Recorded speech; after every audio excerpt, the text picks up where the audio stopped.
వెల్లువైతే కళ్ళలోన అనురాగాలే నిండిపోవా గుండెలోన ఆనందాలే వెల్లువైతే కళ్ళలోన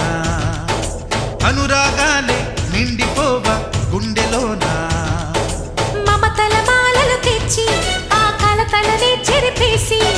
ముంగిట ముగ్గులు పెట్టి గొప్పెమ్మల కొలువే చేసి మనమంతా చేరి ఆడి పాడే వేళ